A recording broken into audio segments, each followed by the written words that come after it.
자, 다음은 업종 테마 서바이벌 보겠습니다. 수요일 매주 한 업종 테마를 집중해서 관심주 살펴보는 시간이죠.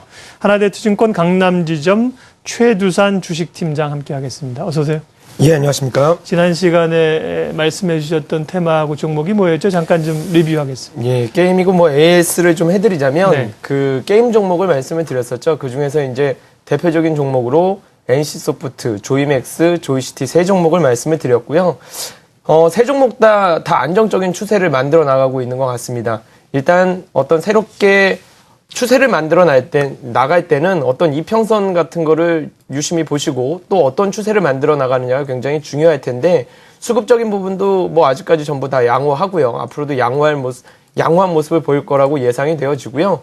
뭐 지난주에 탑픽으로 말씀드린 조이시티를 예를 들어보면 18,500원을 매수가로 가지고 나왔었는데 그날 상승이 좀 있었죠. 그러나 오늘 같은 경우에는 18,500원 내외에서 움직이는데 좋은 분할 매수 타이밍이라고 생각을 하고 지금 현재 21선 위에 바로 위치해 있고요. 그리고 만약 조정이 좀 더 깊다면 뭐 시장의 어떤 변동성에 따라서 약간의 조정은 더 있을 수도 있다고 판단을 하고 있고요. 61선 정도를 기준선으로 다시 한번 분할 매수를 해보시는 것도 좋은 전략이 되지 않을까 판단을 하고 있습니다. 네. 업종 테마 서바이벌 오늘 주목하시는 쪽은 어딘가요? 스마트 디바이스를 좀 가지고 나왔습니다. 네. 뭐 굉장히 어려움을 많이 겪고 있으신 분도 있으실 거고 새로 신규로 어떤 종목을 살 수도 있을까 고민이 많이 있으실 겁니다. 시장에서 가장 주목받았던 업종군이기 때문에 다시 한번 봐야 되는 어떤 모양새를 지금 갖추고 있기 때문에 아마 관심들이 많이 있으신 업종군이 아닐 거라고 생각이 되고요. 일단 기본적으로 지난주에도 시장 상황에 대해서 설명을 했지만 많이 올라간 종목들을 매매하시는 거는 어떻게 보면 전문 투자자의 영역인 것 같습니다. 그러니까 조금 하락 리스크나 아니면 손절선이 굉장히 짧다거나 그러한 종목들을 매수하시는 것들이 조금 더 신규 매수를 참여하시는 어떤 일반 투자자분들에게는 더 유리한 부분이 아닌가라는 그러한 판단을 좀 해보고요. 이러한 판단을 하는 이유는 현재 시장 자체가 대세 상승장이라고 아직은 보이지 않기 때문입니다. 대세 상승장인 경우에는 올라가는 종목에 말을 타는 어떠한 그러한 투자 방법이 굉장히 유용하다면 현재처럼 변동성이 좀 있고 어떤 시장을 크게 펀더멘탈적으로 크게 우상향으로 보기 어렵다면 조금 더 안정적인 매수 구간에 있는 종목들을 선택을 해보시는 게 좋지 않을까라고 판단을 하고 있습니다. 네. 스마트 디바이스로 오늘 얘기를 하시는데 스마트 디바이스라 함은 어떤 영역이 됩니까? 스마트 디바이스라고 하면 일단 뭐 스마트폰이 되겠죠. 스마트폰, 태블릿 이런 것들이 될 텐데 제가 예전에도 이 업종 테마 서바이를 처음 시작할 때부터 같이 했을 때부터 자주 말씀드렸던 종목이고 아직도 이 업종도 계속적으로 발전을 해나갈 것이라고 판단을 하고 있습니다. 물론 그 어떤 성장의 속도나 그리고 지금 저희가 가장 주목했던 하이엔드 스마트폰의 성장이 좀 둔화됐기 때문에 종목별 차별화가 굉장히 심할 테지만 어떤 이 스마트 디바이스가 발전하는 어떤 방향은 아직까지 꾸준하기 때문에 그 중에서 어떠한 종목군을 봐야 되는지 다시 한번 짚고 넘어가는 것들이 굉장히 유용할 것 같고요. 예. 일단 뭐 6월 달에 증시를 굉장히 힘들게 했던 주 원인은 삼성전자의 큰 폭의 조정이었습니다. 그러나 요즘 상황을 보신다면 삼성전자가 굉장히 안정적인 모습을 보여주고 있고 외국인들이 팔아서 굉장히 많이 떨어졌던 이 삼성전자가 국내 기관들은 아직 들어오고 있지는 않지만 꾸준한 외국인의 수급과 함께 안정적인 모습을 보여주고 있다는 점, 그러면 이 삼성전자의 밑에서 같이 어떤 스마트 디바이스에 대한 매출을 일으키는 어떠한 종목들 중에 눈에 띄는 종목들을 좀 찾아보는 것은 굉장히 의미가 있는 부분이 아닐까라고 판단을 하고요. 네. 그렇게 판단을 해서 한 5개 종목 정도를 좀 관심을 가져봤습니다. 일단은 삼성전자를 보셔야 될 것 같고요. 삼성전자를 이제 제가 예전에도 많이 말씀드렸지만 지금 스마트 디바이스의 화두는 조금 바뀐 것 같습니다. 하이엔드 스마트폰에서 중저가 스마트폰, 그리고 어떤 태블릿, 그리고 앞으로의 스펙 경쟁에서의 어떤 우위를 점할 수 있는 그런 부분으로 좀 바뀔 텐데 전 세계에서 그런 부분에 가장 경쟁을 잘할 수 있는 회사가 삼성전자다. 왜 그러냐면 규모의 경제, 지금 이제 스마트폰이라는 거는 종류가 몇 개 되질 않죠.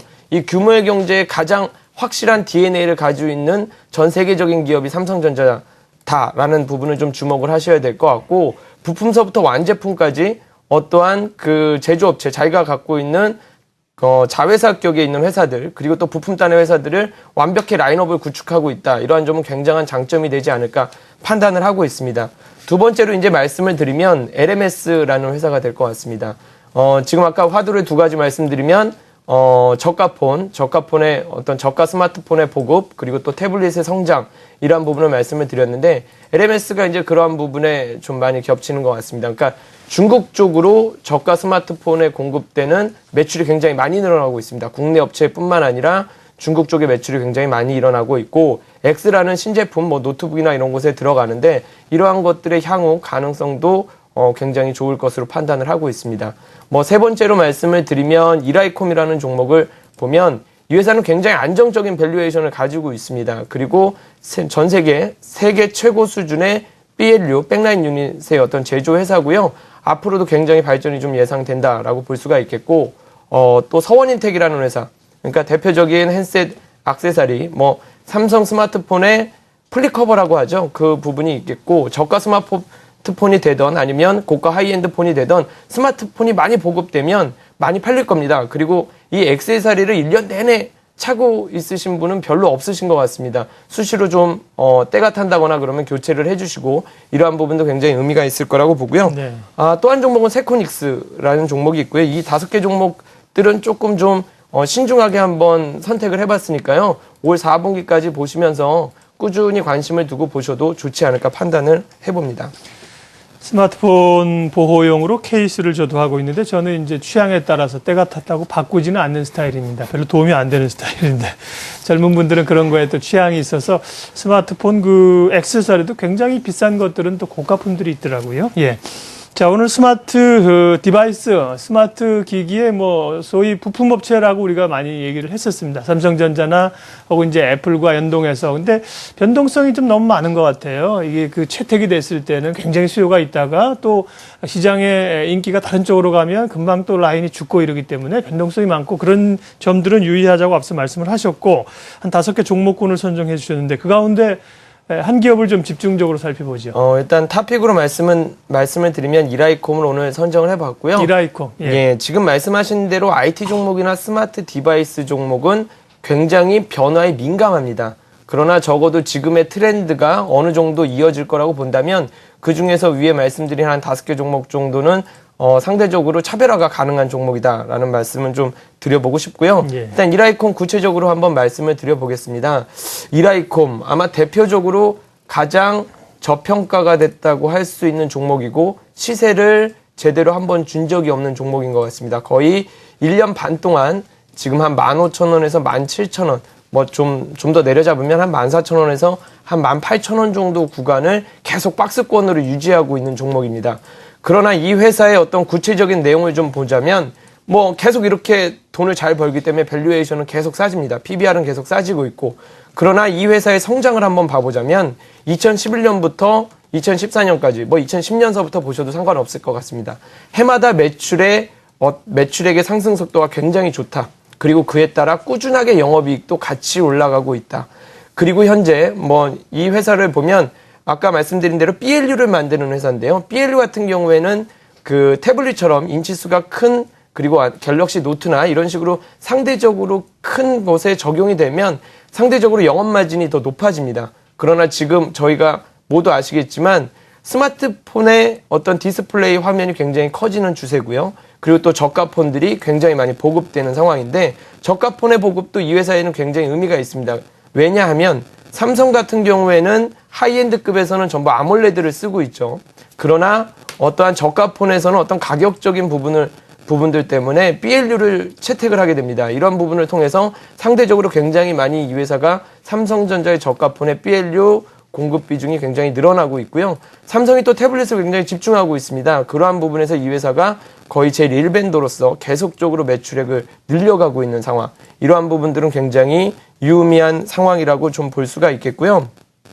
구체적으로 좀 한번 숫자를 따져보면 이 회사가 현재 향후 1년, 그러니까 내년 한 6월 정도라고 예측을 해볼까요? 올 3, 4분기, 내년 1, 2분기까지 본다면 12개월 포워드로 봤을 때 퍼가 5 내외일 것 같습니다. 5 내외일 것 같고, 아마 생각보다 태블릿 PC가 성장이 좀 잘 된다면 아마 5를 밑으로 좀 많이 내려갈 수도 있는 상황이다. 부품줄 기준으로 하면 굉장히 낮은 밸류에이션이죠. 그렇습니다. 네. 일단 그 PBR도 굉장히 싸고요. 어떤 현금도 많고 그런 부분들을 감안한다면 네. 굉장히 의미가 좀 있어 보이고, 일단은 이런 회사들이 어느 순간 시장에서 매수를 할 만하다. 특히 지금처럼 어떠한 고성장을 통해서 계속 스마트 디바이스 부품주가 성장했다면, 이제는 이러한 종목들 꾸준히 시장만 확대된다면 안정적이고 계속 성장을 할 수 있는 종목에 눈을 좀 바꾸게 되는 그 어떤 시장이 환경이 마련되어 있다고 보고요. 지금 뭐 이라이콤 일단은 매출액을 한번 보면 2011년도에 4,500억 정도, 2012년도에 5,400억, 2013년 올해를 기준으로는 6,400억 정도의 매출을 찍을 것 같고, 내년에는 7,500억 정도 내외의 매출을 찍을 것 같은데요. 굉장히 뛰어난 성장이다. 그리고 영업마진은 계속적으로 7%를 우회하는, 계속적으로 그 정도의 모습을 보여주고 있다라는 부분을 좀 보셔야 될 것 같고, 이번에 아이폰이 나왔습니다. 이번에 아이폰이 나왔는데, 이 회사는 원래 LG 디스플레이를 통해서 애플 쪽으로 매출이 이 회사 매출 비중의 60%를 넘었던 회사입니다. 70%가 넘었던 그러한 회사인데, 지금 보면 이 회사 같은 경우에는 삼성과 LG 디스플레이 비중이 오히려 삼성이 더 많아지는, 그렇다고 애플의 비중이 적어져서 그런 게 아니라 삼성 쪽의 비중이 커지면서 볼륨이 늘어나면서 전체적인 어떤 그 삼성과 애플 전 세계 최고의 회사를 두 날개로 달고 중국 쪽을 계속적으로 신규 매출처를 뚫고 있는 상황입니다. 네. 그러면 중국 쪽의 매출처가 향후 또 뚫어진다면 상당히 의미 있는 부분이 있을 것 같고요. 현재 태블릿 PC를 내년에는 삼성이 본격적으로 성장을 좀 시켜보는 아이템으로 생각을 하고 있기 때문에 이 회사의 마진폭도 높아질 거고 매출폭도 상당히 높아질 거다. 이러한 부분을 알겠습니다. 좀 주목해 주시면 좋을 것 같습니다. 네. 그 상대적으로 뭐 주가가 좀 갇혀 있다고 하셨지만 보면 최근 3년간 저점을 그래도 꾸준히 좀 높여오는 흐름들입니다. 물론 이제 급등하는 그 양상들은 상대적으로 다른 부품주에 비해서 좀 적었는데요. 내년 정도까지 봤을 때 PER이 한 5배에서 6배 수준이라고 하셨는데, 그럼 지금 현재는 그럼 과거 기준으로 한 PER이 몇 배 정도 됩니까? 굉장히 중요한 포인트가 있을 것 같습니다. 그러니까 영업이익단이 아니라 순이익단으로 봤을 때는 그 작년에 순이익이 좀 나오지 않았는데요. 네. 자회사 중에 굉장히 좀 이익이 안 나는 회사가 있었습니다. 적자가 네. 많이 나는 회사가 있었는데 그거를 없앴습니다. 그것도 이 회사의 굉장히 중요한 포인트일 것 같고요. 기존의 이 회사를 보면 대략적으로 뭐 회사의 움직임에 그 영업이익단으로 보면 뭐 퍼가 굉장히 낮았다고 볼 수 있지만 작년에 순이익은 그런 특별한 이벤트 때문에 퍼가 조금 좀 지금 저희 그 시스템에서 나가는 것은 이제 지금까지 실적을 예상한 거겠죠. 12배로 이제 나가는데 이제 미래 내년의 실적을 추정해서 당기면 5배, 6배 수준으로 떨어질 수 있다는 겁니다. 예. 다만 저는 사실 과거의 실적을 기준으로 한 그 PER 추정은 별로 신뢰하지는 않습니다. 왜냐하면 실적은 가봐야지 아는 건데 어쨌든 그렇게 추정하신다는 거고. 자, 마지막으로 이라이콤 오늘 얘기해 주셨는데요. 가격 전략 차트 보면서 간략하게 좀 마무리해 주시죠. 이 회사를 지금 현재 보면 그 18,000원을 넘는 게 굉장히 중요한 선인 것 같습니다. 박스권 고점을 돌파하는 그러한 선이기 때문에 지금 현재 이 회사 오늘 뭐 매수 목표가는 17,500원 정도로 설정을 하고 왔는데요. 장중에 잠깐 17,500원을 찍기도 했는데, 제가 생각했을 때 이 회사는 그 뭐 한 15,000원, 16,000원까지 떨어질 일이 혹여나 있다면 분할 매수로 대응하는 게 좋으실 것 같고요. 지금 순간에는 어떠한 그런 조정 시에 추가로 살 일정 부분을 조금 보유하신 채 일정 부분 분할 매수를 하라고 말씀을 좀 드리고 싶고, 목표 가격은 23,000원 정도로 예상을 해보시면 좋을 것 같고요. 이 회사에 대한 업태를 조금 공부해 보신다면 영업이익적인 부분, 그리고 올해는 당기순이익이 좋고 내년에는 더 좋을 거라는 부분을 좀 더 명확하게 아실 것 같습니다. 알겠습니다. 업종 테마 서바이벌 스마트 디바이스 가운데 오늘은 이라이콤이라는 회사를 집중적으로 조명을 해주셨습니다. 하나대투증권 강남지점 최두산 팀장이었습니다. 고맙습니다. 감사합니다.